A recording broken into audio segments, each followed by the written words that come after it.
Les débats sont le reflet de notre société. Écoutons ensemble. Quand le congrès a lieu, si tu n'as pas été mis dedans, tu en sors. Mais Thiam, quand il est sorti, à son départ là, y a-t-il eu congrès ou il n'y a pas eu congrès? Il y a eu combien de bureaux politiques? Il y a eu combien de bureaux politiques après lui? En 24 ans. Il y en a eu combien? Et puis tu vas venir t'asseoir devant nous pour nous dire aujourd'hui là que... Mais quand j'ai pas fini, tu vas répondre à quoi? Oui, Martin, il va finir, c'est IV. Je sais pas, tu veux répondre à quoi? Je n'ai pas encore fini, mais tu veux me répondre. C'est ça, vous écoutez pour répondre. Donc, je ne peux pas comprendre que tu viennes t'asseoir pour me dire que le monsieur il a 10 ans de bureau politique. C'est-à-dire que Gikawi est bête. Il est tellement bête qu'il ne sait pas que le gars, Gikawi qui a tenu le parti là, il ne sait pas que le gars n'a pas 10 ans de bureau politique. Bion est tellement bête qu'il ne sait pas que Thiam n'a pas 10 ans de bureau politique. Valérie Yapo est tellement bête qu'elle ne sait pas qu'il n'a pas 10 ans de bureau politique. Ah, tiens. On peut aimer un homme. On peut l'admirer. Mais de là, à vous arc-bouter sur le mensonge, il y a un problème. Je te laisse répondre et puis je laisse la parole à Landry. Ok. Le bureau politique, en 2002, le PDC a tenu un congrès en avril 2002. Après ce congrès-là, Bédié a mis du temps pour renouveler les instances du parti. Bédié a mis pratiquement 1 an pour renouveler le secrétariat général. C'est pratiquement en mai 2023 et 2003 que Bédié a renouvelé le secrétariat général. À cette période-là, Bédié n'a pas renouvelé le bureau politique. Thiam est resté le bureau politique de 96 jusqu'à ce que Bédié le renouvelle. Donc, montrez-nous le bureau politique qu'il a renouvelé. Non, je peux terminer, pardon. Non, je vais te poser une question comme ça, tu vas terminer en même temps. Je vais te poser une question et puis tu vas terminer en même temps. Sinon finalement, parce que là, au fait, je vais te poser une question. Est-ce que, après 96, là, est-ce que les autres congrès, là, les membres du bureau politique, est-ce que M. Tidjane Thiam y figurait? Après 96, le congrès a lieu chaque 5 ans. Après 96, il y a eu le coup d'État. Il n'y a pas eu de congrès après 96. Non, il n'y a pas eu de congrès jusqu'à 2024. Le premier congrès qui a eu lieu, c'était en 2002. Je peux parler? Le premier congrès qui a eu lieu, d'accord, oui, mais est-ce qu'il y figurait? Est-ce qu'il y figurait dans le bureau politique? Je peux terminer. Oui, mais ma question est simple, est-ce qu'il y figurait? Je peux terminer. Quand le congrès finit, le président renouvelle les instances du parti. C'est-à-dire, il doit signer un document pour renouveler les instances du parti. Le bureau politique, le secrétariat général, tout ça, pour les renouveler. Le congrès a donné mandat au président Bédié de renouveler les instances du parti. Mais Bédié ne l'a pas fait sur place. Il a fallu 1 an d'abord pour renouveler le secrétariat général. On était déjà en 2003. Thiam totalisé déjà près de 8 ans dans le bureau politique. En 2003 déjà. Vous comprenez? En 2003. Totalisé déjà 8 ans dans le bureau politique. Donc montrez-nous à quel moment Bédié a renouvelé le bureau politique et puis vous n'avez pas vu Thiam dedans. C'est ce qu'on vous dit. Pour avoir 10 ans, il fallait que Thiam reste au bureau politique en 2005. De 96 en 2005, ça fait 10 ans. C'est une petite question pour que tu termines. Je termine. Ça veut dire que si de 96, en 2005, Thiam a toujours figuré dans le bureau politique, c'est fini, ça fait les 10 ans. Même si les partis, ça fait les 10 ans. Tant que c'est pas renouvelé les dedans. Est-ce que tu peux nous montrer un peu qui figurait? Si, les articles de parti, c'est où? Non. En fait, tu as tort, CIV, parce que ça dit que en 2020, la dernière liste avant celle de 2022 où il a été nommé, parce que quand il a été nommé d'ailleurs, tous les médias ont publié que Thiam refait son entrée dans le bureau politique. Et d'ailleurs, en 2022, quand il a été nommé là, la liste d'avant, c'est celle de 2020, il n'y figurait pas. Alors que le nombre même de membres du bureau politique avait augmenté. D'ailleurs, je finis sur ça. En fait, celui qui avait justifié ça, qui c'est bien Jean-Yves Esso, il a dit qu'en on ne sort plus du bureau politique et tout. Mais en fait, ce que tu dois comprendre, c'est que en 2020, il n'y était pas. Maintenant, l'argument de ceux qui l'ont justifié, c'est de dire que même s'il n'y était pas, en réalité, comme il est rentré en 96, ça veut dire qu'il reste dans le bureau politique là implicitement. Parce que les gens disent, voilà comment... Est-ce qu'il n'y a pas eu 2020? Non, mais en 2020, il n'y figurait pas. Il a dit qu'en 2020, la liste de 2020, il n'y figurait pas. La question que tu me disais... On va avancer, oui, d'accord. Le Mac. Juste une petite minute. Oui, bon. Juste une seule minute. Bon, je pense que, CIV, tu as dit assez de choses assez compliquées. Moi, je vais laisser la parole à Landry Cuyo parce que il est 23h39. À minuit, je vais aller dormir. Mais là, tu es en train de raconter des cracks. Bon, on va faire comment? On va prendre ça comme ça. Tu as raison. Nous, on a tort. On n'est pas intelligent. Donc, Landry Cuyo, je te laisse la parole pour que tu puisses parler. Voilà. Et vraiment, Le mensonge est trop fort. Ok, d'accord. Je vais mettre, je vais mettre le temps de Monsieur Q. Je vais mettre le temps de Monsieur Q comme ça. D'accord. Allô, on m'entend? Daouda me parle de temps pour Kyo, donc tu peux laisser le temps. Bon, c'est mieux que Ok, tu laisses le temps. alors, mais déjà, j'ai écouté silencieusement, hein.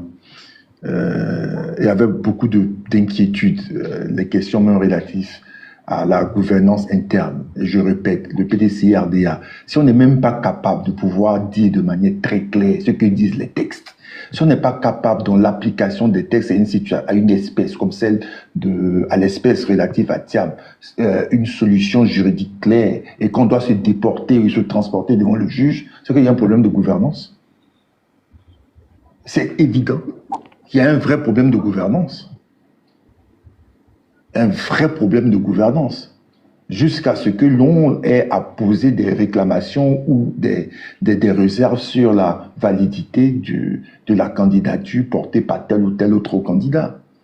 Et quand on me dit que la candidature de M. Thiam ne souffrait de rien, je dis attention, même la question relative même à sa nationalité pose problème, a posé problème. Sinon, pourquoi est-ce qu'on refait un autre congrès? Pourquoi? Est-ce qu'on ne nous avait pas dit qu'il n'y avait pas de problème à ce niveau-là et que par la suite lui-même a révélé qu'il est en train de régler une situation qui n'est qu'administrative? Donc il y a un problème de gouvernance. Et encore, il y a un problème de leadership. Parce que c'est le leadership qui permet l'adhésion de tous, quand bien même on n'est pas totalement d'accord.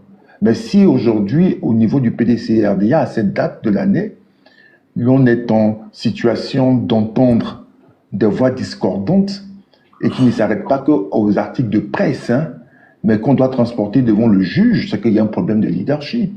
C'est que M. Thiam, peut-être a-t-il pour lui une majorité, sauf que la minorité, là, elle ne se laisse pas faire. Hein. Cette minorité-là, elle est peut-être toute petite, mais elle porte de la voix. Et cette minorité, elle se donne les moyens de se faire entendre.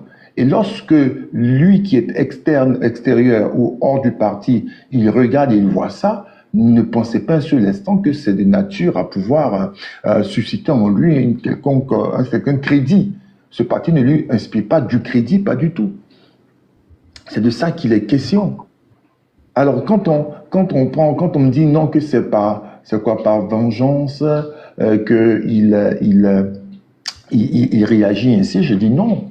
À un moment donné, il faut aussi poser la réflexion de l'autre côté pour voir, est-ce que ce qu'il dit ne comporte pas des éléments assez réels nécessitant de poser la réflexion? Est-ce qu'il n'y a pas un problème de l'autre côté? Avant que de pouvoir insinuer ou faire un jugement d'intention à M. Guikawe que ce serait vindicatif. Est-ce que même si l'élément vindicatif apparaîtrait et serait avéré, mais est-ce que ce n'est pas nourri, entretenu par quelque chose d'autre? Pourquoi pensez-vous que les gens, ils vont fermer la bouche? Ils ont combien? 60, 70 ans? Ce sont des gens qui ont fait des études, ce sont des gens qui sont pères de famille, ce sont des chefs. Ils vont fermer la bouche pour suivre quelqu'un. Juste le parti politique, c'est une organisation privée. Et c'est bien que les gens puissent s'exprimer, même en Europe, en France, partout. Les gens ne ferment pas la bouche, ne suivent pas comme des moutons. Donc moi, je me dis que ça participe du dynamisme de la démocratie en interne, laquelle va seulement rayonner sur la démocratie au point de vue national. Et donc il faut aussi considérer les propos de l'autre. Hein.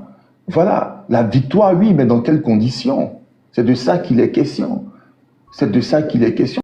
Et puis bon, moi je me dis qu'un leadership, en politique, ce n'est pas quelque chose de spontané. Hein. On l'apprend, on le conçoit progressivement. M. Thiam, il n'a pas, en tant que leader politique, il ne fait pas 5 ans d'expérience, c'est nouveau. Et donc, pour pouvoir tenir un appareil comme le PDCI-RDA et ses fortes personnalités, ça prend du temps. Mais ça se construit avec les autres de manière inclusive. Il y a la touche politique qu'il faut apprendre. Donc, il peut être un génie dans d'autres domaines, mais en matière politique, il est en apprentissage et il faut avoir suffisamment d'humilité pour pouvoir accepter, d'apprendre aussi et de pouvoir concéder certaines choses. Parce qu'au final, qu'est-ce qu'on retient? On retient que aujourd'hui là, qu'on appelle ça démission ou pas démission, il y a Guikaoué qui se plaint, qui relève des insuffisances, des incohérences et qui peuvent servir demain à X personnes d'aller saisir encore le juge pour que le PDCRDA soit encore dans cette situation plutôt que de préparer une élection. À cette heure de la nuit-là, on est en train de parler du PDCRDA, non pas dans des stratégies de conquête du pouvoir d'État, mais parce qu'il y a des rififis en interne. Voici ce que l'on retient, voici ce que l'opinion publique, tout l'argumentaire qui est donné là, tout ce qui est dit là, il faut bien comprendre que dans la tête des gens, c'est qu'au PDCI, ça ne va pas. Et donc, il revient à celui qui en est le chef et le leader d'avoir les solutions adéquates et le discours adéquat, de sorte à pouvoir créer une véritable concordance d'opinion, de point de vue et d'engagement afin que ce parti-là enfin sorte de cette situation. Si les appels viennent de l'extérieur, ok, mais si à l'intérieur, il y a ces genres de situations-là, il faut bien sûr les régler plutôt que de dire que X n'est pas discipliné, que X est vindicatif, etc. Les jugements d'intention ne vont pas véritablement aider le PDCRDA à sortir de là. Merci. Et puis bonne soirée à vous. Merci beaucoup, Landry. Docteur Ibra, si tu veux, voilà ce que je vais faire. Je peux vous laisser le panel, je vais dormir, je vais mettre le téléphone en charge. Maintenant, vous gérez un de vous. Voilà. Moi, je vais pas tarder. Dans quelques temps, je vais descendre, je vais laisser à Mac qui va modérer. Non, mais moi, je vais certainement pas trop tarder après mon dernier tour de parole. Je pense que c'est à Kelépin et ensuite, nous, on reprendra la parole, en fait. Voilà. Donc, comme Landry a dit, je vous laisse parler et puis chacun parle une fois et puis après, chacun descend. Voilà. J'ai commencé à fermer mes portes. Daouda, tu vas pas aller regarder dans ton frigo s'il n'y a pas quelque chose à manger là-bas? Non, il n'y a rien à manger. Comme ça, l'habitude de manger à minuit. Non, il a fini. C'est ce qui le retient généralement, que tu veux dire, Serge. Non, mais Kelépin, vas-y, parle, on va redescendre et puis on va plus descendre. Bon, moi, je vais même pas durer. Je pense pas que je vais épuiser toute ma journée. Mais en fait, j'ai l'impression qu'on veut déplacer le débat. Le débat, c'est parce que j'ai entendu le doyen César parler de procédure. Est-ce qu'il est toujours conseillé, tout ça? Moi, je pense qu'on essaie vraiment de déplacer le débat parce que pour moi, c'est pas vraiment la qualité qui lui permet de démissionner ou bien au nom de laquelle il se permet de poser sa démission. Parce qu'à écouter son post qu'il a mis sur les réseaux sociaux, moi je pense que c'est assez révélateur. Comme M. Guikaoué nous dit, avant qu'il ne soit conseiller du président Thiam, il y a eu des discussions en amont. Et durant ces discussions-là, il y a eu quand même des ententes sur certains points. Et en fait, quand il devient conseiller du président Thiam, il se rend compte que les décisions qui sont prises par le président ou bien au sein même de son cercle auquel il appartient, il se rend compte qu'il prend connaissance de ces décisions-là que dans la presse, un peu comme tous les autres partisans du parti, voilà. Un peu comme les militants de base. Et c'est ce qu'il déplore. Et en plus, j'essaie de aussi souligner le fait qu'ils ont eu le congrès extraordinaire, tout ça. Mais je pense que au-delà même de qu'il soit conseiller du président Thiam ou pas, je pense que nul n'est censé ignorer que M. Guikaoué, c'est quand même une grosse tête du PDCI. Et on l'a tous vu ici, M. Guikaoué prendre position pour le président Thiam. Et il y a même des Thiamistes qui ont dit sur les panels ici, c'est Bion qui est minoritaire, même Guikaoué à qui les gens collaient toutes les choses pour dire non, il a été frustré par le passé et aujourd'hui il est avec Thiam. Je pense qu'ils l'ont défendu disant que eux étaient majoritaires. Mais si aujourd'hui Guikaoué se défait parce qu'il y a certaines pratiques qui sont faites au sein du parti avec lesquelles il n'est pas d'accord, je pense que c'est assez révélateur. C'est pour dire que tous ceux qui sont aujourd'hui dans le silence, ou bien toutes ces personnes-là qui un jour pris parti pour le président Thiam, sont pas forcément d'accord avec tout ce qui se passe. Peut-être qu'il y a des moments qui vont arriver où toutes ces voix discordantes-là vont se mettre sur la table pour commencer à crier leur ras-le-bol. Et c'est ce que le PDCI doit craindre. Parce que si à chaque décision prise ou bien à chaque frustration exprimée par un cadre de ce parti-là, on va trouver des personnes venues sur les panels pour essayer de justifier l'acte et de toujours soutenir. Et c'est ce qui est triste. On va beau aimer quelqu'un, on va beau l'apprécier. Quand c'est mal fait, il faudrait qu'on ait le courage de dire que c'est mal fait. Et quand c'est comme ça, là, je pense qu'on l'aide mieux à corriger ses failles, quoi. Parce qu'à chaque fois qu'un cadre va se lever pour dire qu'il n'est pas d'accord, plutôt que de chercher pourquoi il n'est pas d'accord, ils vont chercher d'abord parce qu'il y a des personnes assez condescendantes, hein, même dans les propos, on voit. Ils vont chercher à le fustiger, non, il n'aurait pas dû faire ça, en quelle qualité il se permet de faire ça. Non, moi je pense que franchement, le débat n'est pas à ce niveau-là. Moi je pense que Gikawe, c'est un haut cadre du parti, et on sait tout ce qu'il représente aujourd'hui dans le parti. Donc, le perdre, ou bien le mettre à dos, c'est pas vraiment quelque chose de gagnant pour Thiam, quoi. Franchement, donc je pense que le PDCI a intérêt à rassembler tout le monde, quelle que soit la majorité qu'ils ont. Si au sein du PDCI d'abord, ils sont pas unis, c'est pas évident qu'ils puissent avoir des personnes en dehors du parti qui vont voter pour eux. Parce que le PDCI seul, en lui-même, avec toutes ses forces réunies, ne peut pas gagner l'élection présidentielle. Donc je pense pas que c'est en étant divisé là, que même s'il y a la majorité pour Thiam qui puisse remporter cette élection-là. Donc franchement, c'est mieux que vous revoyez vos stratégies, quoi. Voilà, merci. D'accord. Moi, je vais prendre la parole ensuite à descendre Serge et puis en bas.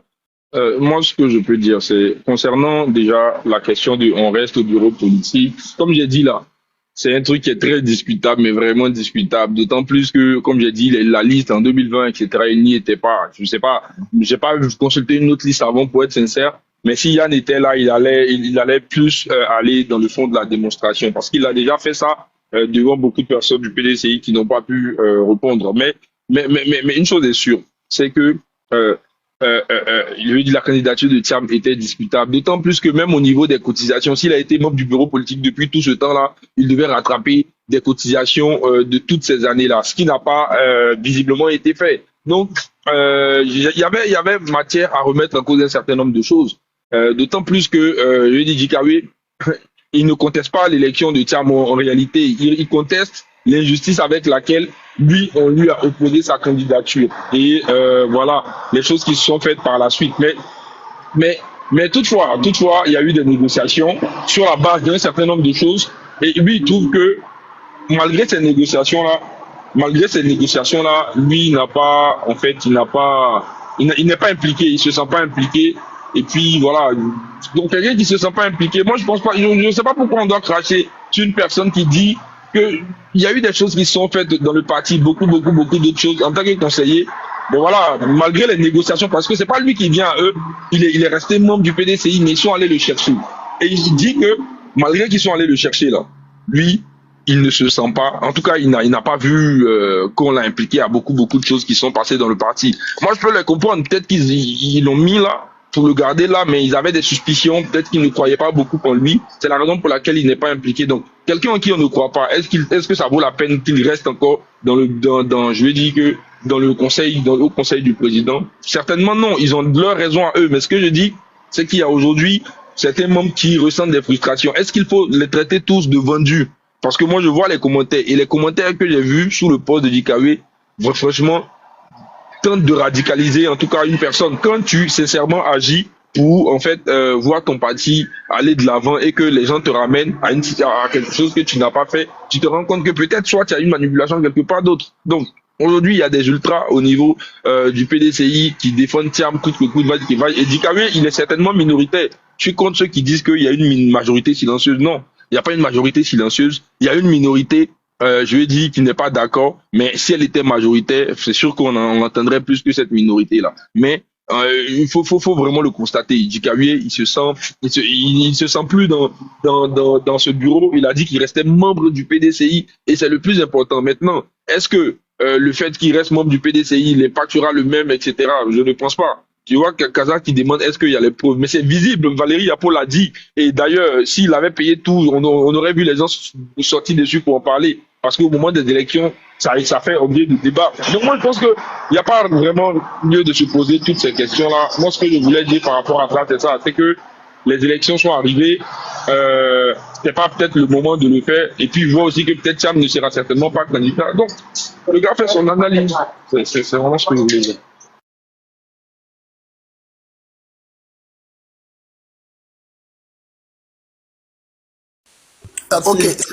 Ok, d'accord. Alors, Kaza, bonne arrivée. Merci mon frère, merci. Alors, bon, j'ai vu que j'ai été l'objet d'un certain nombre de critiques. Bon, ça m'a fait sourire un peu parce que en même temps que vous dites que Thiam a violé toutes les règles au niveau du PDCI, même les règles non écrites, il les aurait violées. Mais en même temps, quand on vous dit que Guy Kahué démissionne d'une fonction qu'en réalité il n'occupait plus, vous êtes choqués. Bon, on respecte les règles ou bien on les respecte pas. Mais bon, pour être plus sérieux, vous savez, c'est en morale, hein. C'est en morale qu'on dit, je vais peut-être ennuyer beaucoup d'hommes, hein, donc ceux qui s'ennuient peuvent descendre. C'est en morale qu'on dit, pour juger de la pertinence d'un acte, généralement il faut 3 conditions. 1, il faut regarder l'objet de l'acte. 2, il faut regarder l'intention qui a motivé l'acte. Et puis 3, il faut regarder les circonstances qui entourent l'acte. On va donc prendre l'action que Guy Kahué vient de poser là, que moi je n'appelle pas une démission, parce qu'on ne démissionne pas d'une fonction qu'on n'occupe plus en réalité. Quand le président qui t'a nommé son conseiller, tu es son conseiller. Quand lui démissionne, ta fonction de conseiller n'existe plus. Mais regardons l'acte politique qu'il pose. L'objet vise à quoi? Quand Guy Kahué pose cet acte-là, il vise quoi? C'est quoi l'objet? Ça, c'est 1. Est-ce que vous pensez que l'objet, il est pertinent aujourd'hui? On va dire qu'il veut peut-être interpeller son parti politique. D'accord. On va regarder l'intention. Quand Guy Kahué le fait là, quelle intention il poursuit? Est-ce que son intention là est aujourd'hui pertinent? Mais ce sur quoi moi je veux m'attarder, c'est sur les circonstances. Les circonstances qui entourent un acte là. C'est le lieu, le temps, hein, voilà. On va regarder le temps. Est-ce que pour un politicien chevronné comme Guy Kahué, avec la tourmente que traverse aujourd'hui le PDCI là, est-ce qu'il est pertinent que lui, un politicien si chevronné, que en ces circonstances de temps là, c'est maintenant que lui il agit comme ça? Est-ce que c'est pertinent? Vous voyez, pour continuer toujours dans ma logique de philosophie morale là, on dit en morale, c'est généralement les thomistes qui le disent, hein, les gens de Saint Thomas d'Aquin. Moi je suis très thomiste. On dit que bonum est integra causa. Bonum est integra causa. Ça veut dire quoi? Ça veut dire que le bien là, il est l'accumulation de toutes les bonnes causes qui le définissent. C'est-à-dire, si on vous dit, pour valider une bonne action, il faut valider 10 cases, même s'il y a une case qui manque, l'action n'est plus bonne. Donc, si l'objet pose problème, de l'action de Guy Kahué pose problème, l'intention est bizarre, la circonstance de temps n'est pas adaptée, on ne peut jamais conclure que ce qu'il a fait aujourd'hui là, c'est pertinent. Guy Kahué est un politicien beaucoup trop chevronné, excusez-moi du terme, mais pour tirer sur l'ambulance. Ce n'est pas lui comme ça là, lui Guy Kahué là, qui doit tirer sur l'ambulance. On peut tolérer Valérie Yapo. Valérie Yapo, on peut lui permettre ça. Peut-être qu'elle est dans la fleur de l'âge, elle est un peu agitée. On peut lui concéder ça. Mais à quelqu'un comme Guy Kahué qui est un symbole fort dans le PDCI, franchement, je pense que on attendait peut-être un peu mieux de lui. On attendait vraiment un peu mieux de lui. Parce que de mon point de vue, la circonstance de temps n'existe pas actuellement là. Ne lui est pas favorable aujourd'hui pour ce genre d'action. Donc vraiment, moi, comme je l'ai dit tantôt, vraiment, plus j'entends les gens parler, plus je suis conforté dans ma position qu'en entendant peut-être d'avoir plus d'informations, hein, parce que nous tous, on a appris il y a à peine 1 heure là. Donc, nos analyses sont liées à ce que on a entendu tout de suite. Peut-être qu'après, en lisant, prenant du recul, on aura plus de détails. Mais sur la base de ce qu'on sait à cette heure-ci là, à minuit là, franchement, Monsieur Guy Kayoué est une trop forte personnalité pour agir comme il a agi là. Mais bon, peut-être que plus tard, on aura d'autres motivations. Mais sinon, si c'est ce sur quoi on parle aujourd'hui là, franchement, souffrez de ma position, hein. Mais je trouve que ce n'est pas à Guy Kayoué de poser ce genre d'acte là. Parce que on veut ou on veut pas, ça va le faire apparaître comme quelqu'un de vindicatif. Voilà, malheureusement. Voilà, je voulais chuter là pour ne pas avoir monopolisé la parole. Merci. Merci, Serge. Tu n'as pas si duré que ça. Je pensais que tu allais trop durer. J'avais peur. Rose, je peux parler.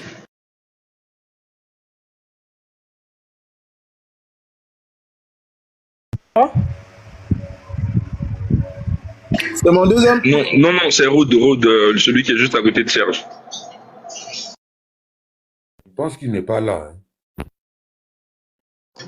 Bah, CIV prend la parole et puis non, mais Ismo, ensuite Kaza. Ah, ok, c'est bon. Puis CIV, ensuite toi, Ismo. Non, il faut parler CIV. CIV, faut parler. C'est fait comme ça. Faut parler, puis Ismo va parler Kaza, ensuite Khalid. Donc, comme je le dis, moi, je vais être chuté là. Nous, en tout cas, nous sommes sereins.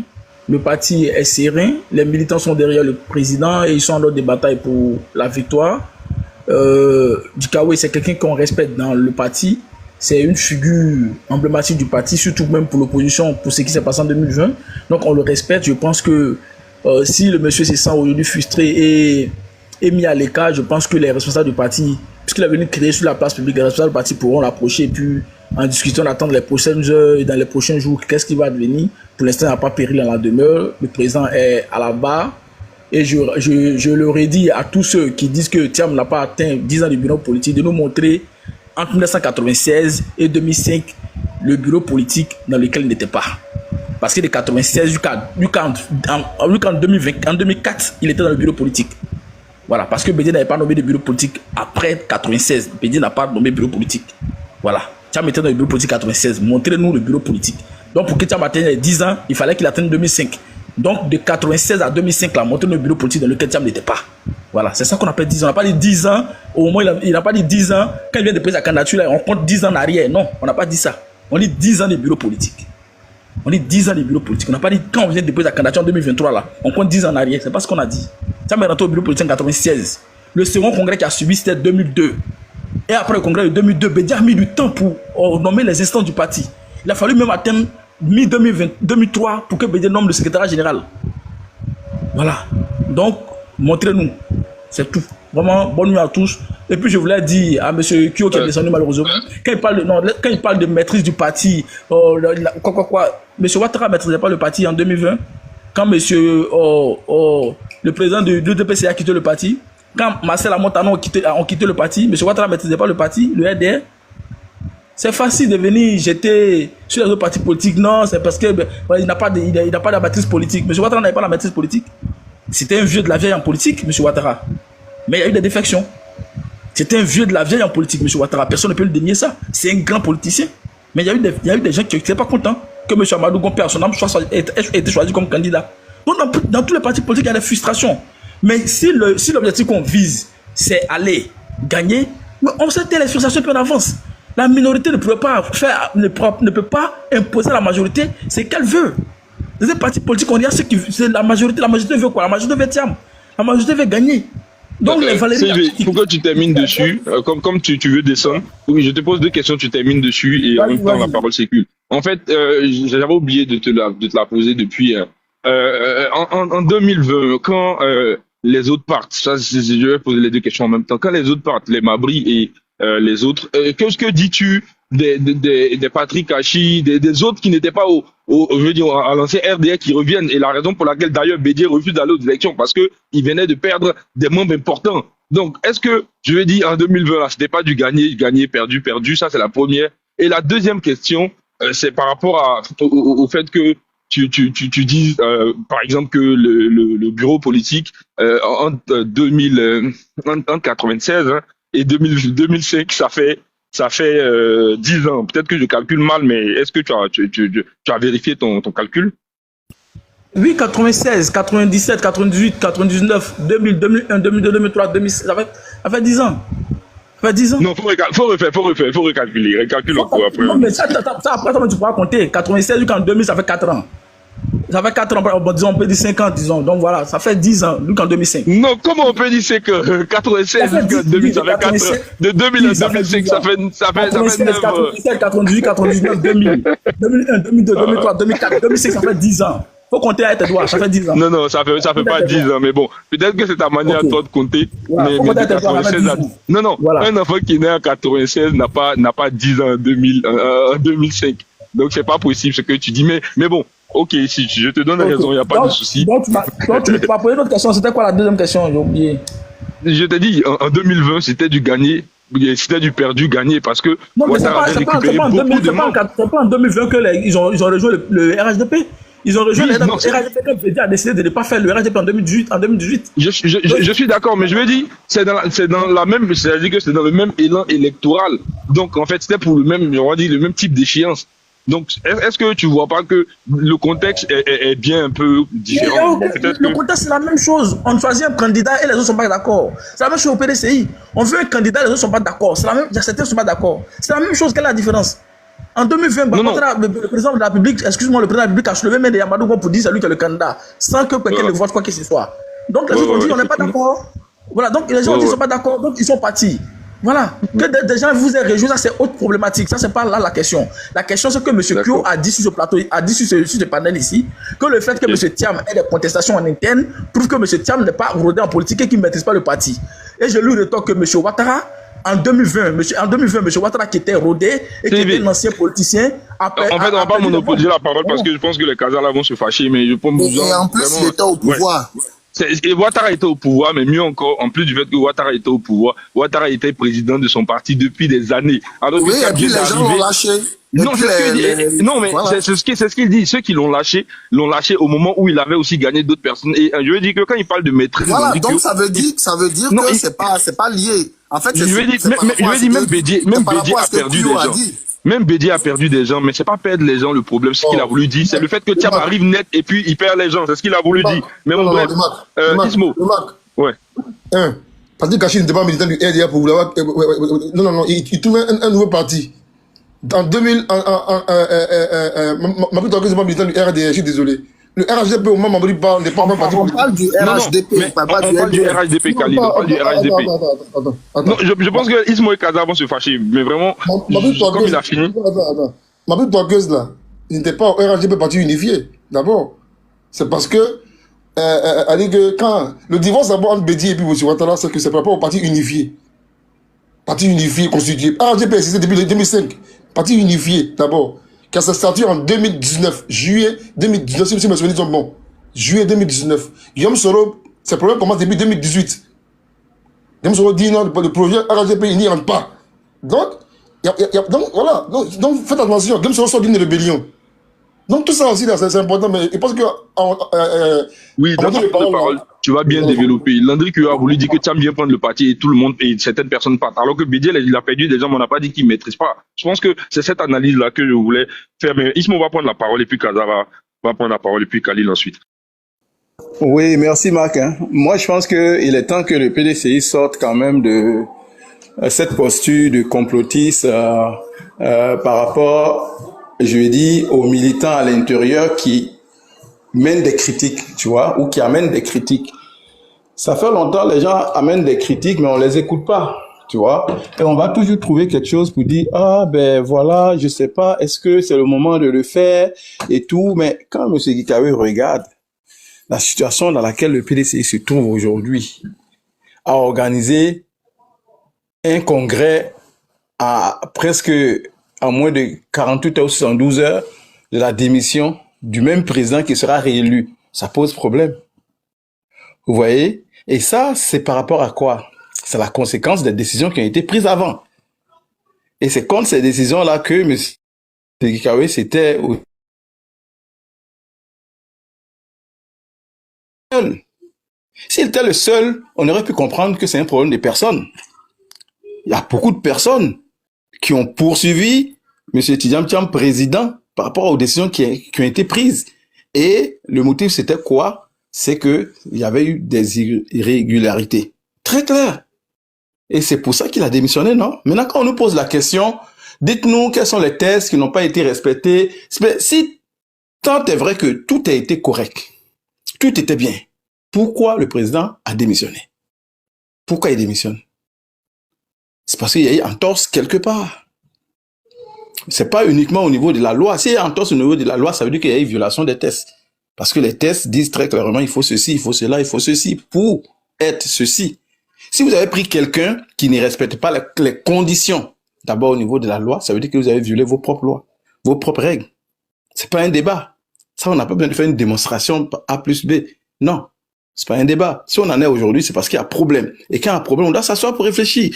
Le PDCI doit se mettre en mode solution, plutôt que de se mettre en mode diabolisation, comme ce qu'ils ont fait depuis un certain temps maintenant, contre Pillon, contre tous ceux qui ont essayé de poser des questions. Vous voyez? Parce que surtout, quand quelqu'un comme Tidiam Thiam qui veut symboliser, vous voyez, une nouvelle donne, une nouvelle façon de faire, ça doit être sans reproche. On ne devrait même pas se trouver dans ce genre de capharnaüm, parce que c'est un vrai capharnaüm, c'est une vraie pagaille aujourd'hui au PDCI. Et c'est triste pour un parti qui a 79 ans. Vous voyez, pour un parti qui a 79 ans, on ne devrait pas arriver là. Pour un parti qui a perdu le pouvoir depuis presque 26 ans, je pense qu'il devrait être beaucoup plus rigoureux que ça. Regardant que ça. Voilà, c'est ce qu'on dit. On n'est pas en train de dire non, voilà, non. Tous les partis, les problèmes, par exemple, quand on fait le diagnostic de ce qui arrive au PDCI, c'est valable pour tous les partis. Ceux qui regardent aujourd'hui, les partis qui regardent aujourd'hui doivent se dire, ah, on doit tout faire pour ne pas tomber dans le même piège. Vous voyez, mais ce qu'on entend, c'est que, voilà, M. Ouattara, en 92, en 95, en 2000, voilà. On ramène le problème ailleurs plus que de s'asseoir pour réfléchir et corriger les erreurs. C'est comme si demain, la DCI venait nous dire, non, voilà, vous avez accepté Thiam, donc acceptez-nous, nous aussi. Mais non, c'est pas ça. Le PDCI doit faire le ménage, ils doivent s'asseoir et discuter clairement pour créer une forme de forte cohésion. C'est ce qu'on avait dit. C'est ce que moi j'avais dit dès le début. Et quand je disais ça au début, on disait non, ceux qui veulent pas, on a choisi un candidat qui va nous faire gagner parce que l'objectif c'est de gagner. Voilà, ceux qui ne veulent pas, on les écarte parce que c'est comme si tu prends le chemin de je m'en fous, tu vas arriver dans le village de si je savais. Et c'est ceci je savais là qu'elle a aujourd'hui. Voilà, M. Thiam, de par sa posture, en train de perdre même en crédibilité, en train de perdre en image. Qu'on le veuille ou non, il est carrément banalisé. Vous voyez, il y avait un mythe autour de sa personne.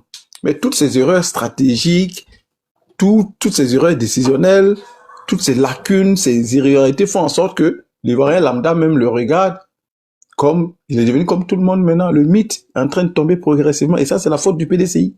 C'est la faute des décisions de ce clan-là qui est à l'intérieur, qui veut imposer son dictat par tous les moyens. Vous voyez? Voilà. Moi, je vais pas aller plus loin que ça. Ce que j'ai dit, et je leur ai dit, je l'ai dit il y a quelques mois en arrière, ça prend une forte cohésion au sein du PDCI. Et cette cohésion-là doit se faire autour des tests. C'est pas moi qui le dis. Je suis pas membre du PDCI, ni aucun des partis politiques en Côte d'Ivoire. Mais ceux qui ont été à l'intérieur du parti, Guy Kawe, Billon, et Valérie Yapo, et bien d'autres, disent que il y a problème. Et quand ils disent il y a problème, asseyez-vous et discutez. Asseyez-vous et discutez, c'est tout. Plutôt que de les traiter peut-être de vendus ou des gens qui veulent nuire le parti, des gens qui c'est pas le moment. Et ça c'est des discours qui sont, on appelle ça, se positionner en mode problème. Le PDCI doit se mettre en mode solution. Et je m'arrête là. Merci.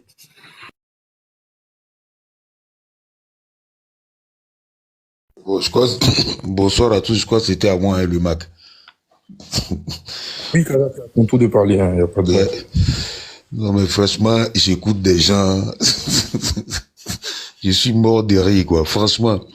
Ça dit, voilà quelqu'un, le parti que Bédié vous a laissé. On dit qu'il a fait 23 ans à l'extérieur. Il est venu première élection avec 5000 votants. Il gagne les élections. Il démissionne. Deuxième élection, 7000 votants. On voit pas ça, hein. Non, on nous dit quand même que le PDCI est en dépression. Non, mais il faut être un peu sérieux. Voilà, monsieur Landry, quelqu'un pour qui j'ai du respect. Il veut nous faire la démocratie à l'envers. la minorité, la minorité. Mais dans quel pays on vit là? Dans quel parti politique il n'y a pas de courant? À part le Parti communiste et puis le RHDP là. C'est ces deux partis seulement connus dans le monde où il n'y a pas de courant. François Hollande, il avait la majorité à l'Assemblée nationale. Il y avait des gens qu'on appelait les frondeurs. Au niveau même, au sein même du parti socialiste, il y avait des courants, comment on appelle, des harmonistes, des quoi. Il y en avait du tout. Mais s'ils étaient c'était des minorités. C'est pas parce que monsieur Bion et monsieur, comment il s'appelle, madame Valérie Yapo crient que, du coup, monsieur Thiam n'est plus, non, mais il faut arrêter. Moi, j'ai dit la démission de monsieur Gikawe, puisque c'est de ça qu'il s'agit. Franchement, je trouve que c'est humain. Si les raisons qu'il a données, il dit qu'on l'a nommé, mais il apprend des décisions dans la presse. Il a raison, c'est humain. Il se sent inutile. Mais est-ce qu'il faut faire tout un foin pour ça, pour dire non, et on veut nous faire croire que Guita, le communiqué est clair. Il dit, il reste toujours à la disposition du PDCI. Tout de suite, on nous dit non, ouais, il dit qu'il quitte le PDCI. Il n'a jamais dit ça. Son communiqué là, faut le lire jusqu'au bout. Monsieur Guitawe n'a jamais dit qu'il quitte le PDCI. Et c'est-à-dire, on discute avec des gens, des membres du PDCI, qui sont contredits par des gens qui ne connaissent rien du parti. Et ça, c'est déplorable. Moi, je peux pas venir dire à Khalil qu'au RHDP, il y a ceci, il y a cela, il y a cela. Mais j'écoute ce qu'il me dit. Mais non, quand il s'agit du PDCI là, tout le monde a le droit d'interpréter ce qu'il a envie d'interpréter. Si monsieur Bion, je vous dis, il va avoir 10 élections au PDCI, monsieur Bion peut jamais battre monsieur Thiam. Ça, il faut vous mettre ça en tête. En fait, ça, c'est des techniques. On a vu ça avec Marine Le Pen ici, un moment. Ouais, on a des cadres cachés, Pourquoi ils se cachent? Est-ce qu'on va les mettre en prison? Qui va les mettre en prison? Ou bien on va les dire. Il y a 0 cadre caché. Il faut arrêter ça. Il y a des cadres cachés, il y a des cadres cachés. On refait les élections demain, monsieur Bion peut rien créer. Il n'avait qu'à faire une coalition avec monsieur Gikawe, ou bien mettre un candidat contre monsieur Thiam. Il connaît. Comme on le dit vulgairement, je soulève pas bagage, mais il connaît ce qui est lourd. Il sait ce qu'il attend devant. C'est pour ça, il se présente à aucune élection. Il sait qu'il sera battu. Il est conscient de ça. Vous pouvez venir sur les panels pour le défendre, pour dire Bion, il a gardé la maison. Comment est-ce que, mais franchement, moi, je comprends pas comment est-ce qu'on peut supporter un gars comme Bion. Quelqu'un qui est absent pendant 23 ans, il arrive à venir te chipper le parti dans ta main. Vous trouvez ça normal? Et c'est un gars comme ça, vous allez lui confier, vous voulez confier la Côte d'Ivoire. Non, il faut arrêter ça. Le PDCI est en progression. Monsieur Thiam a fait venir des militants, dont je vous rappelle encore les 2 chiffres. Première élection, 5 000 votants. Deuxième élection, 7 000 votants. Il faut analyser aussi de ce côté-là, au lieu de dire non, que le PDCI est en train de s'effriter. Merci beaucoup.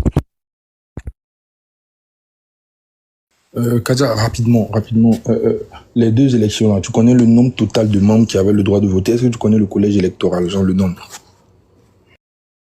Moi, je connais pas les membres. Je sais tout simplement les 2 chiffres que j'ai là. C'est ce que je t'ai donné. Maintenant, le nombre de total qui devait voter ou pas, ce qui est sûr, c'est en progression. Même s'il y avait 100 000 qui devaient voter, qui n'ont pas voté, c'est en progression. En progression, là, c'est autant de Thiam que ça a progressé. Autant de Bion, eux qui géraient avant que Thiam n'arrive là. Il y avait, je répète, 5 000 votants. Quand Thiam est venu là, 2 ans après là, il y a eu 7 000 votants. Donc c'est en progression. Faut pas chercher des chiffres, autres chiffres que ça. Merci. Tu es sur la défensive alors que c'est une question hein, pour... Non, je suis pas sur la défensive. Je parle avec passion, c'est tout. Non, Marc. Je sais que tu n'as pas... Non. T'inquiète. Il y a pas de souci. La deuxième question que j'avais dans ce que tu as dit, est-ce qu'il y a quelqu'un sur le panel qui a dit que Gikawe a quitté le PDCI, sincèrement? Est-ce que tu as entendu ça? Si. Parce que personne n'a dit ça en tout cas. Si. Ismo l'a dit et CIV l'a corrigé. Ismo l'a dit. J'ai dit quoi? Qu'est-ce que j'ai dit? Excuse-moi. Qu'il a quitté la... Non, j'ai pas dit il a quitté. À aucun moment j'ai dit il a quitté. J'ai lu le communiqué aussi. Il a dit qu'il reste en tant que militant de base. Ça, ce sont des expressions politiques. Bon, je m'excuse alors. C'est une façon pour lui de bouder. Ça veut dire que c'est clair que il va pas s'impliquer comme il s'impliquerait. Mais qu'est-ce que tu en sais? Mais parce qu'il dit qu'on l'écoute pas, on l'écoute pas, on le consulte pas. Il est inutile. Tu l'as dit toi-même. Oui. Donc, quand il est inutile là, tu veux qu'il s'implique comment? C'est la logique. Pour éviter le back and forth là, bon, comme Khalil voulait prendre la parole, en tout cas, merci Ismo d'avoir précisé ce que tu as dit parce que. Mais excuse-moi Ismo, franchement, c'est ce que j'ai cru entendre. Excuse-moi. J'avais entendu, franchement, je pense que personne ne l'avait dit, mais ok. Khalil, tu peux. Bon, bonsoir à tous. Bonsoir à tous. D'abord, moi, je suis monté d'abord au moment où mon frère bien-aimé Serge, il avait la parole. Il a fait une analyse, franchement, bon, j'ai senti que le monsieur voulait franchement, c'est-à-dire que défendre du PDCI, franchement, sinon, j'ai compliqué d'âme. D'abord, il commence d'abord par un postulat. Il dit, chose suivante.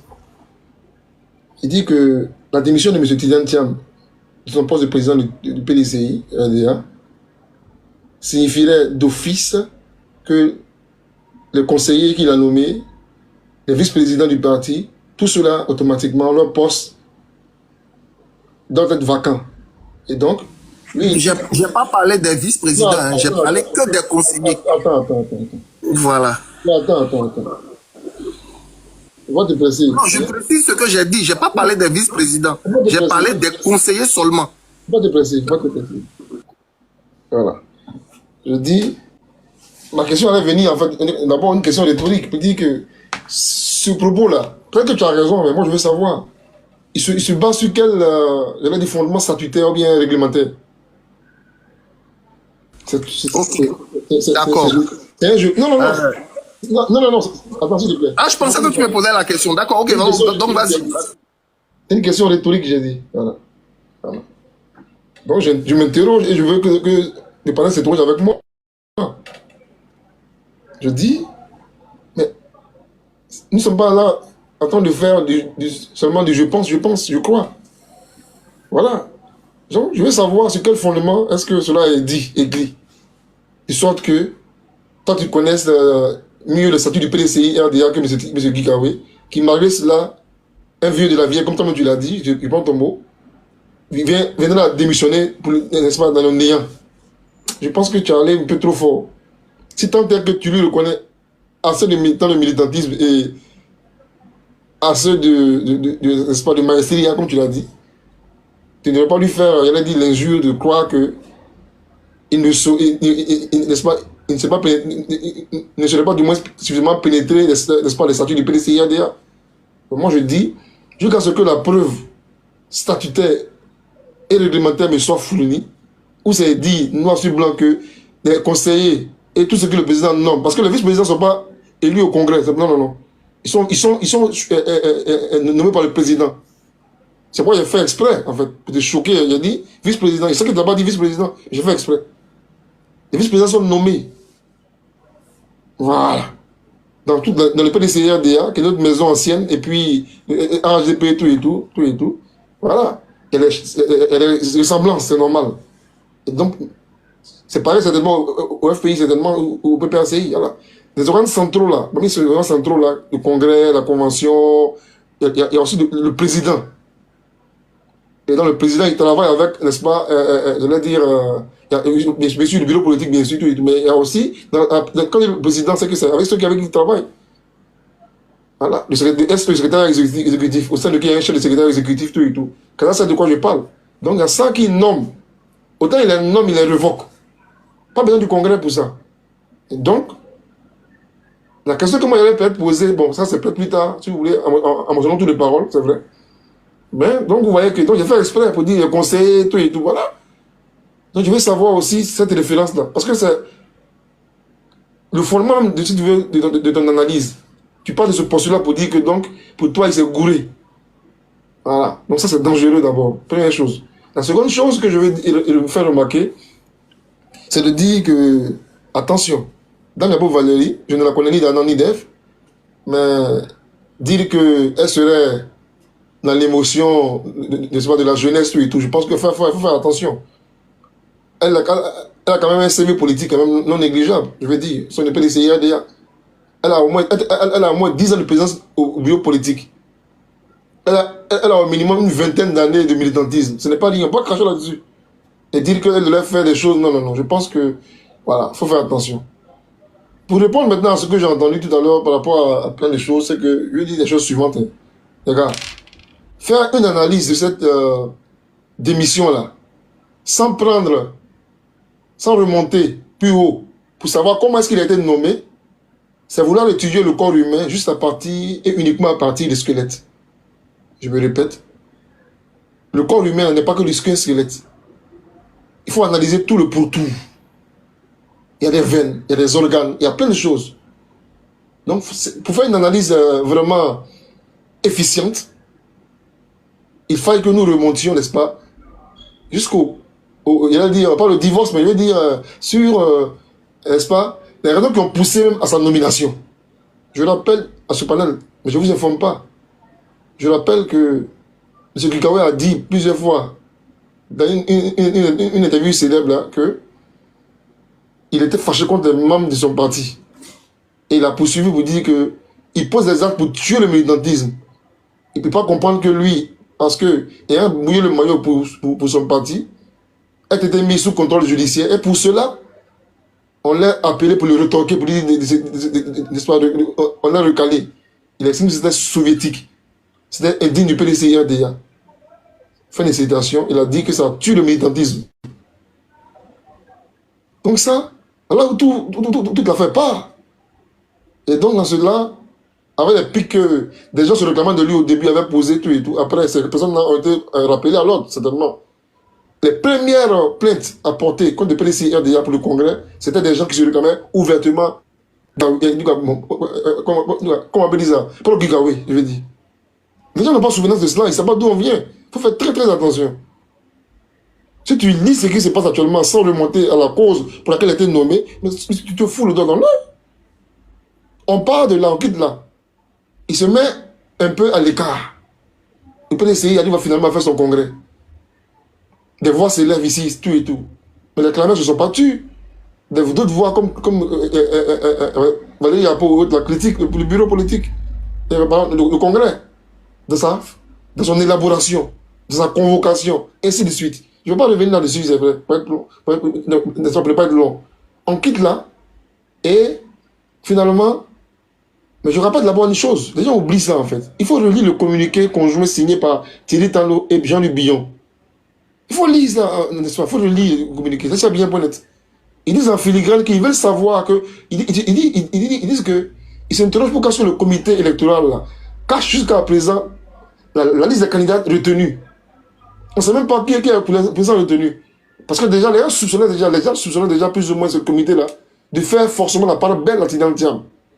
Et quand Jean-Luc Billon et Thierry Talot nous rappellent à l'opinion le fait qu'eux ont plus de 9 ans de bilan politique, mais ils ne vont pas candidater, ils sont en train de dire politiquement et implicitement qu'il y a quelqu'un qu'on veut faire imposer au bureau politique là, alors que n'en pas les conditions. En fait, non, il faut mettez les événements bout à bout pour les analyser. On sort de là. Le congrès a lieu, tout. Des voix, bien sûr, font le M. Dominici, effectivement, entre Gikawe et l'aile du PDCI-RDA. J'avais dit à Kaza, si tu te rappelles très bien, j'ai dit non, les gens ont applaudi le fait que Gikawe soit venu auprès de Tidal-Tiam. J'ai dit attention, hein, souvent, il est là encore, si ça rappelle. J'ai dit non, il ne faut pas applaudir comme ça automatiquement, facilement. Très souvent, on se rapproche d'un adversaire pour mieux l'étrangler, l'enfoncer. Je lui ai dit ça. Lui, au moins une fois on parlait, je lui ai dit ça. Il a dit non, attention, hein, parce que Gikawe, quand même là, c'est un vieux de la vieille. Il peut vouloir rentrer dans le système encore pour le détruire de l'intérieur. Mais, pendant ça sous silence, je vais dire quoi par là pour m'arrêter? Je vais dire que il vient parce que Tiam veut montrer que il a repris la main dans le parti. Il veut parce que le parti est en plein déboire. Ça crie de partout tout et tout. Donc, ramener un ordre comme Gikawe à la maison, vous voulez envoyer un sentiment pour dire que oui, que un bon chef de famille, un bon chef de parti, il allait reconnaître les morceaux. Il n'y a pas Valérie et Billon qui sont sortis de l'écurie, attendant attaquer. Après cela, vous voyez que, comme un parti politique qui est sous, n'est-ce pas, une décision judiciaire potentielle, dont le président vient d'être recalé et détruit dans la liste électorale, parce qu'il serait illégitimement élu. Ce président-là, il démissionne. En moins de 48 heures, on convoque un bureau, un congrès, en sachant pertinemment qu'il n'a pas encore eu un nouveau certificat de nationalité. Parce que pour être candidat, je pense que pour être candidat à ce congrès-là, on donne des pièces.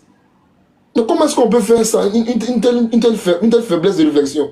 Ça veut dire que n'importe qui encore peut venir contester ça encore. Parce qu'il n'a pas encore eu les éléments. Tout ça mis l'un dans l'autre. Soit franchement, le PDC et RDA de Tidjane Thiam, ils sont en complicité avec le RHDP pour ne pas aller aux élections. Ils font tout ça, c'est brûler pour exprès. Ou bien, c'est-à-dire que, franchement, ils ont perdu le Nord. Non, c'est ahurissant. N'importe qui actuellement peut se lever encore pour aller dire non, je connais son élection. Parce que les documents qu'il a apportés là-bas, c'est pas encore nouveau. Il a eu au moins l'état français. Ils savent ça. Mais ils le font. Donc, ça dit que. Frère Marc, je m'arrête là pour l'instant, mais j'ai encore une autre analyse à faire concernant un autre point. Je vois le faire notamment sur Kaza et le frère qui a parlé avant nous, là, par rapport au RHDP tout et tout. Tidjane Thiam, quoi qu'il en soit, pas pour le défendre, il est clair qu'il doit faire ses classes. C'est normal. Je suis d'accord avec vous. Tidjane Thiam prend actuellement un appareil qui n'est pas n'importe quel appareil en Côte d'Ivoire. C'est normal. Qu'il ait des balbutiements, tout et tout. Mais moi, je pense que c'est fort de son expérience relativement dans le monde des affaires, tout et tout, dans la haute finance, que les gens ont porté leur choix sur lui. Mais quand tu viens valider une liste sans prendre la peine de la vérifier, où il y a des morts et des gens qui sont au RHDP, ça montre soit le peu de sérieux que tu accordes à ce que tu as entre les mains, ou soit franchement tu ne connais absolument rien en lien dans ça. Autre chose. Au début, il est virulent, excusez-moi, il est virulent vis-à-vis du PPACI et du GPS. Le gouvernement traque le GPS. Au moment où des GPS sont venus au sein du PDC-RDA faire un communiqué, il avait pris un communiqué gauche. Moi, je dis RHDP, c'est vrai. J'ai aimé ça parce que ça met le feu en vous. Mais c'était gauche politiquement. Il dit oui, le PDC-RDA est un parti en tout cas qui n'est pas dans... En tout cas, je paraphrase, dans le coup d'État, tout ça. Depuis lors, les GPS autres là ont répliqué. Ils ont répliqué. Depuis lors, ils sont un peu bizarres. C'est pourquoi Laurent Gbagbo, que très souvent, on accuse à tort, mais cette fois-ci, je pense que cette fois-ci, là, il a raison. On lui a envoyé plusieurs pics. Quand tu réécoutes bien, afin de séparer les pantalons là, mais c'est pas le RHDP qui écoute de Tidjane Thiam, c'est les partis de l'opposition qui sont en train de faire avec lui alliance. Et quand il parle là, il parle de GPS et puis de Laurent Gbagbo, qui n'est pas un enfant. Gbagbo n'est pas un enfant. Après, je pense que même le SN, le PPACI, Lago Fabrice Civico a répondu il y a 9 fois à Dr Ousmane Chérif pour lui dire que depuis longtemps vous nous envoyez des pics, mais on ne réagit pas. Donc, une succession d'erreurs. Je pourrais encore les égrener, hein, qui montrent que l'homme n'a pas, pour l'instant, la carrure d'un homme politique stratégique et qui est enclin à la tactique. Je ne vois pas quel intérêt actuellement à agresser souvent le PPRCI souvent et le GPS. Je ne vois pas. À 6 mois des élections, je ne vois pas. Je ne vois pas. C'est pourquoi Laurent Gbagbo a envoyé aussi des pics, mais quand Gbagbo fait pour lui, c'est lui on voit. Mais Gbagbo est dans la réplique. Gbagbo dit, on n'a pas besoin d'un banquier. D'autres sont là, ils disent que oui, je connais un tel. Il dit, le agent de l'ONU, là, moi je le connais avant eux tous. Hein. Mais qui avait dit qu'il a écrit à l'ONU? Qui avait dit ça? C'est Thiam. Gbagbo Delon dit plus de pot. Après encore, Gbagbo Delon dit maintenant, on ne peut pas être un peu de tout. Donc c'est vrai, pour une fois, quand Gbagbo Delon réagit, on trouve qu'il parle un peu trop. Mais non, c'est parce qu'il a avalé la couleuvre. Je vais dire comme m'arrêter là pour dire qu'il y a une saison d'événements qui montrent clairement, objectivement, que le PDCI pour l'instant a perdu le Nord. Et quand moi je vois Guikawe sortir comme ça, et c'est là que je m'arrête là, sortir là comme ça, il veut dire quoi? Il veut dire que ce qui se passe actuellement au PDCI RDA là, moi Guikawe, je suis comptable de rien. Devant l'histoire, je ne veux pas assumer ça. Pour qu'on dise demain, Guikawe était dans le conseil, ce monsieur là, ou actuellement dans le parti, et il n'a rien fait. Voilà ce qu'il veut dire. C'est tellement ahurissant. Excusez-moi, le PDCI. Comment quelqu'un qui est sous protection, qui vient d'être éliminé parce qu'il a donné un document pour s'inscrire sur la liste électorale, là, il vient d'être éradié.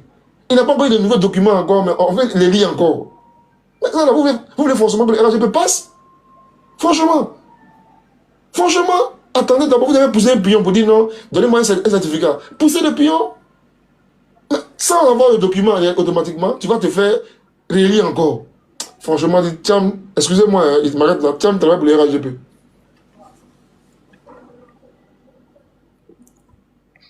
Marc est tombé, hein?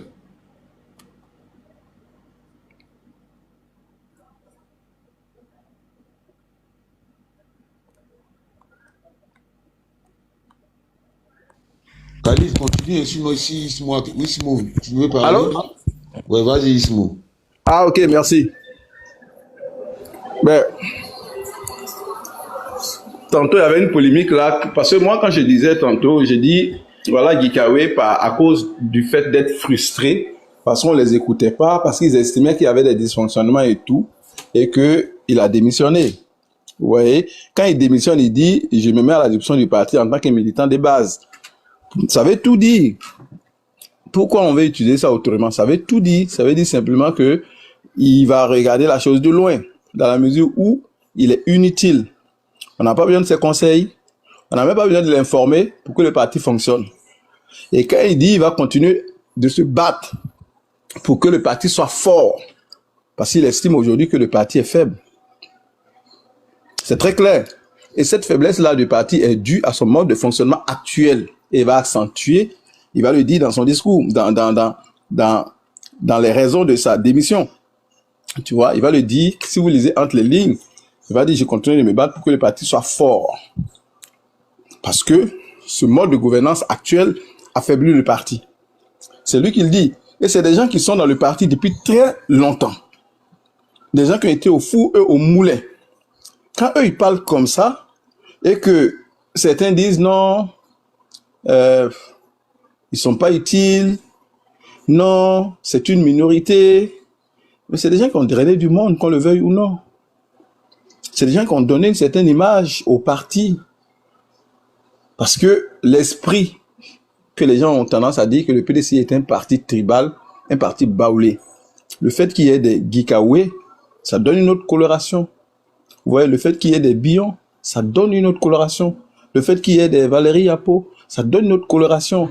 Et cette coloration-là, tout se tient à l'intérieur dans le respect des tests. Si eux, ils commencent à critiquer ça, et que le fonctionnement est clanique, ça pose problème. Maintenant, quand on nous dit oui, c'est parce que lors du dernier congrès, il y avait 5000, maintenant il y a 7000, maintenant, tout ça, c'est à l'intérieur.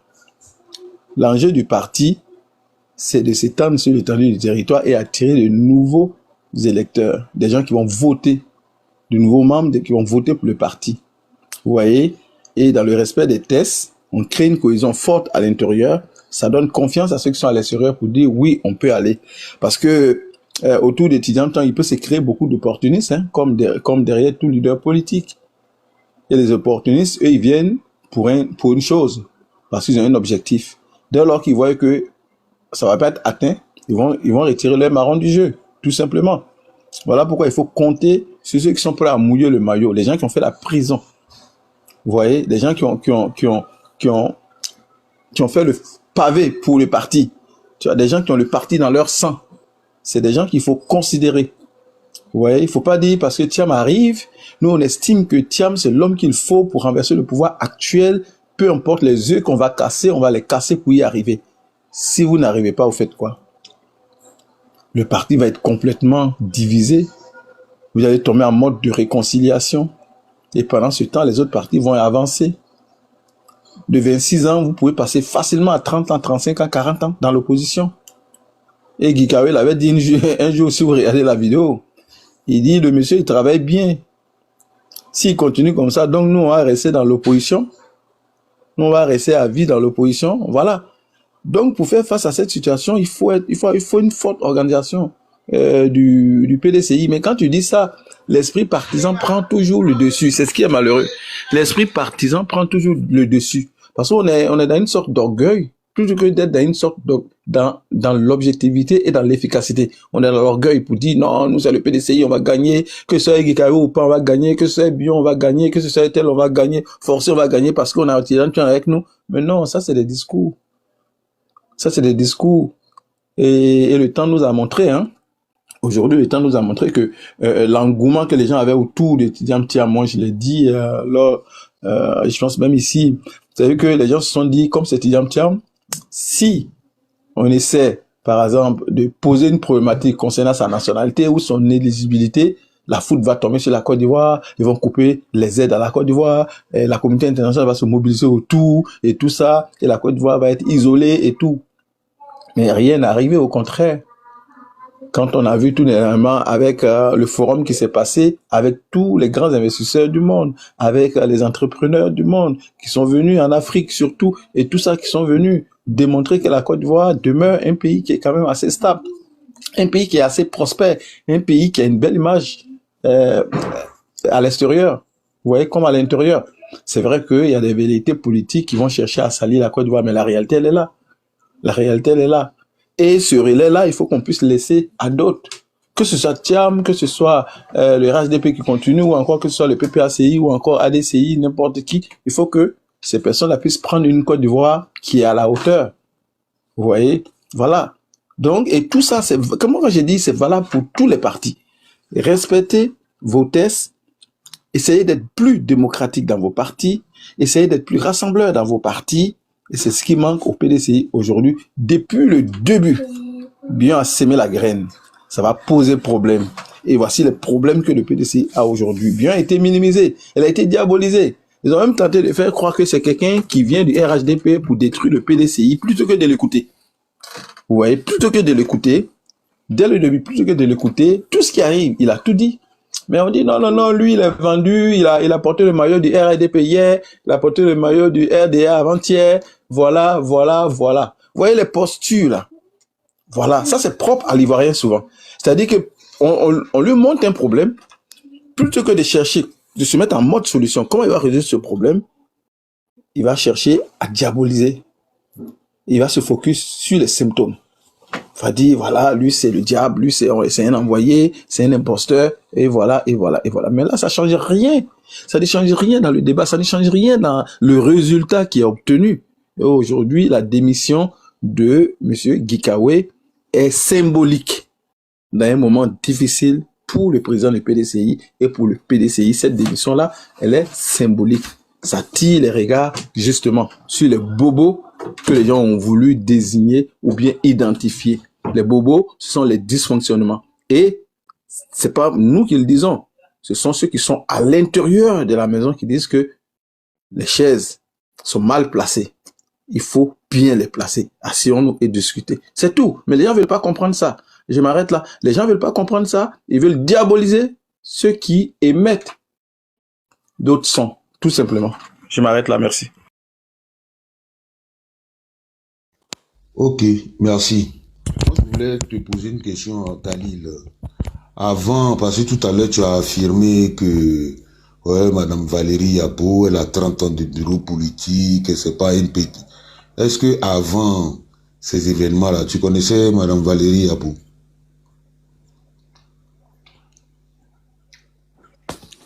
Moi, je ne la connais pas personnellement. La question, c'est à moi? Non, ça c'est à moi. Ok, parce que je n'ai jamais dit ça, merci. À titre personnel, je ne la connais pas personnellement, c'est vrai, mais je ne vois pas d'abord ça a quoi avec ma personne. À quoi moi, je ne connais pas, quand ça avait dit que c'est pas un militant du PDCI d'ailleurs. Non, bon. Non, parce qu'il dit que c'est une jeune fille, il dit non. Alors, au moins, comme les Kazas là, au moins 20 ans de militantisme, ce n'est pas rien. Au moins 10 ans de président du BP, ce n'est pas rien. Ouais. Ok. Maintenant, tu dis aussi, et puis je vais m'arrêter là, je vais te laisser la parole. Tu dis, le PDCI doit être fou parce que M. Tidjam Thiam a été radié de la liste électorale Il n'a pas fait un autre certificat de nationalité. Donc, on peut ne pas croire au directeur du... Comment il s'appelle déjà même j'oublie. Et tous ces ministres RHDP, notamment M. Adjoumani, le ministre de la Justice, qui disent que M. Tidiane Thiam est devenu... Ah, l'autre même, il a même utilisé une expression dont on n'entend pas beaucoup parler. Il dit là, sa nationalité suspendue. Alors, donc, du coup, on n'est pas obligé de les croire, en fait. C'est ce que tu veux nous dire. Donc, tu es d'accord avec moi? On en a discuté une fois. Quand je te dis M. Tidiane Thiam est apatride. Non, non, pas du tout sur quoi. J'ai dit M. Tidiane Thiam est apatride. On en a discuté. Tu m'as dit non, pour toi, il n'est pas apatride. Tu dis qu'il n'est pas apatride. Donc, le passeport, si le certificat de nationalité qui... Je vais expliquer pourquoi. Je vais te mettre à l'aise. Oui, ok, mais moi, je te mets à l'aise déjà d'abord. Si tu penses que le certificat de nationalité est caduc, donc, c'est normal que M. Tidiane Thiam soit bloqué en Europe, donc son passeport aussi, il est caduc. Voilà, je m'arrête là. Je t'écoute. Tidiane Thiam n'est pas venu en France parce qu'il n'a pas le passeport. Il dit que lui-même, là, il s'est mis là-bas parce qu'il gagne de la sécurité. Bon, quand bon, je ne sais pas si tu remarques bien, il est présenté comme étant un homme qui a des relations, tout et tout, mais aucun État n'a soucié, n'a bougé l'espoir de la lèvre. Aucun. Ça dit que, bon, il faut pas qu'il y ait trop des choses au PDCI, puis, non, attends. Ça dit que, depuis le début, je dis ça. Il ne faut pas attaquer Alassane Ouattara sur son terrain de prédilection, qui est la diplomatie. Ça me trop petit dans la diplomatie. Hey! Oh, ça me fait bon. C'est-à-dire que si moi j'étais ministre du PDCI, je sais que j'allais faire des cauchemars, ou bien peut-être même que bon, j'allais peut-être même faire un AVC, peut-être. Parce que comment un grand parti comme ça? Bon, d'abord ta question. Tu dis que tu as vu, Tom, techniquement, ne peut pas être un apatride. Pourquoi? La simple bonne raison que apatride veut dire que une personne qu'aucun État ne reconnaît comme étant son citoyen. Aucun État. Vous avez dit, aucun État ne le reconnaît. Quand on parle communiquer, tout, il dit que le système est ivoirien, ça veut dire que l'État ivoirien dit que on le reconnaît comme étant un Ivoirien. Mais ça, c'est une déclaration. Et donc, il a bien et bien le droit d'aller faire une demande de certificat. Il allait faire une demande de certificat qui a été on va dire suspendue. Pourquoi? Toujours la même question est posée encore. NCI et ici. Sa demande là. Faites-nous savoir ce que vous en pensez en laissant un commentaire.